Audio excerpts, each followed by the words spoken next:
But yeah, feel free to like tweak the recipe, and you might think, oh, I'd rather add that before or that later. My sister, who I see back there, is she's like, no, do the olive oil. You gotta do it last so it emulsifies. And so anyway, we feel free to tweak it. All right, so it's gonna be really simple.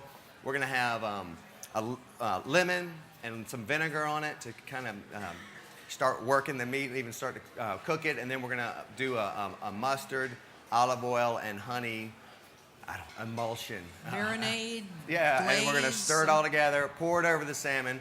We're gonna put some rosemary in it, and we'll be good to go. Sounds great. Can you make sure we're good on here? We've got some salmon cooking so you can taste it, and we don't have to wait for this whole thing to cook. Okay, so this is a huge piece of salmon. I like to slice it for a couple reasons. One, I do a lot of grilling, but I want so I like the smoke, but also like just the flavor and the marinade to get down into the meat, and also want a place to put the rosemary so that it can actually really start imparting some of its taste and flavor into the meat. All right, so I'll slice the salmon. We will, where's my thing here?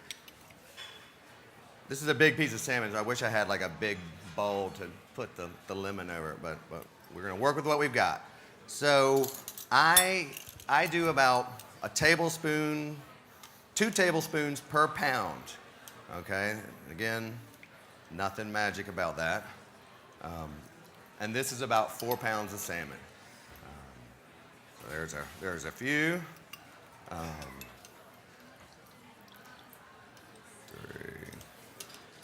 Ted, what are the properties of the grilling honey? You say it's a little bit more robust. Is that right? Yeah, What makes it that? It's got a lot of flavor. It's going to allow you to actually taste some of the honey after it's cooked in the oven, because like the tea honey is so mild that it would be lost. You'd be lost in there. I mean, you still get the sweet, but you just won't get any of the flavor. And that's why it's a tea honey, because we don't want the flavor to interrupt the flavor of the tea or coffee or drink. And at the Savannah Bee Company, do you guys teach the different properties? Do you teach classes on it? Can you come to people's stores, or if they're getting new to using honey in their stores or wanting to carry your line? We don't do classes. We do try and educate people as much as possible. Most of it is with recipes and just kind of supporting it like that. But no, this is my first venture in doing a cooking demo, so we'll see how we do. Welcome to the cooking, to the right, frying pan. So there's some lemon, okay, and then we're gonna just put some. This is a white wine vinegar. I sometimes use red wine vinegar. It's just kind of whatever you want to use. Let's see.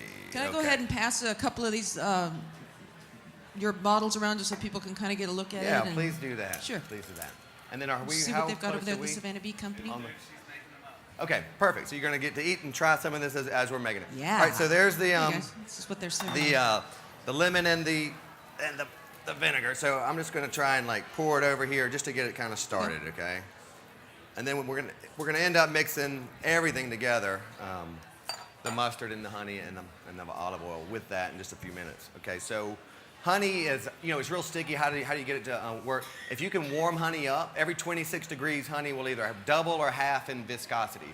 So if you have honey that's cold and you do not need to ever keep it in the refrigerator, because it's the only food that never spoils, if you pull it out and it's cold, you can the spoon will stand up in it. But if you warm it up, it's like water. So, a lot of times people are like, oh, is it real honey? And they'll turn it up to see if a bubble comes up. And if it's hot, it goes really quickly, and they're like, oh, this is watery. And if it's cold, they'll be like, oh, this is real honey, it's thick. But really, it's all to do with temperature. So the warmer the honey, the easier it is to flow.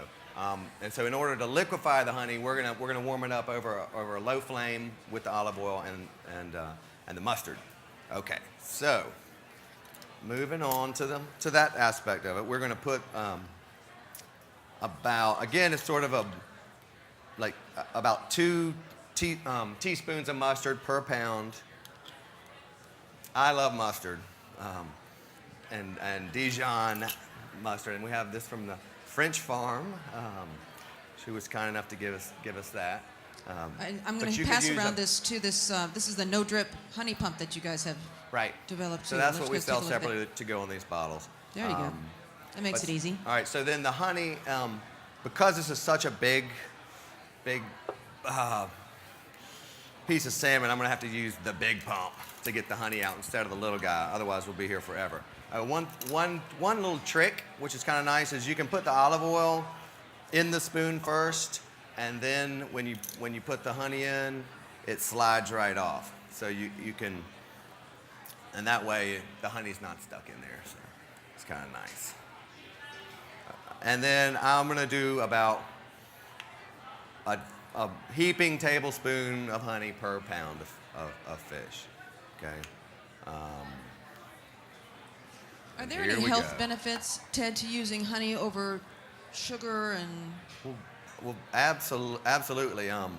If I started telling you all the health benefits of honey, I'd be like a snake oil salesman. So I really do try and stay away from that. But no, there's a few things. One, beekeepers are supposed to live longer than any other profession, and they attribute that to them eating raw honey with the pollens. Beekeepers don't get arthritis because of the stings, and so it's really, yeah, there's a lot of health properties. Honey is recognized as a general tonic, so that if you eat lots of honey, you tend not to get sick. And if you do get sick, you don't get sick as often. And if you get like a severe, everything honeybees do is beneficial and healthy. But if you get like a severe illness like cancer and some things like that, then the bee pollen and the venom and the bee, like propolis, there's some other topics that we could talk about later, really do help that. So and again, like I said, if I told you everything, We don't want think you to I be was- a snake oil salesman, but yeah, don't want to sound like that. it is good for other than just grilling and eating, yeah? Honey? Totally. Well, we also make lotions and lip balms and body butters and things. So I mean, it's good for your skin. And it also feeds your skin. It makes it. It's a hygroscopic honey, so it'll moisturize your skin. Honey is also. People put it in shampoos and stuff. When you work with honey, and it's all over your hands, you just go and instead of using soap, you just use warm water, and the honey comes right off with warm water, and your hands end up being soft and clean. So when you're working with honey, you have squeaky clean hands, and they're real soft and moisturized. So in your hair, it can. There's little hydrogen peroxides. Honey's good for wounds and cuts. So if you put it in your hair, it'll start to lighten it a little bit. So you may or may not want that. All right, so I think you guys can probably see how that just kind of thickens up, and it makes almost sort of like a glaze, if that's the right term. And we're just going to pour that over the salmon. Let's see how we can do this. And all right, we'll make a little mess. And again, I wish we just could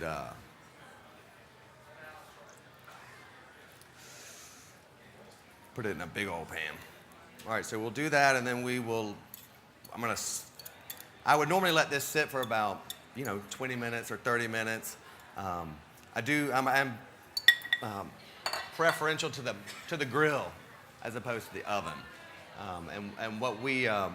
But what we do to try and simulate a grill is we've got those grilling planks. Have you seen those? And the Fire and Flavor people make these great cedar grilling planks. They also do different woods, but that one I think works best. And you can put them right in your oven, so it's on the plank, and it gives it some of that like woodsy taste. And if you really crank the heat, which I like to do, then you'll start to char it a little bit, and that gives it a little smoke even in your oven. Okay, and hopefully you'll taste that when we start passing them out, and it looks like that's about to happen.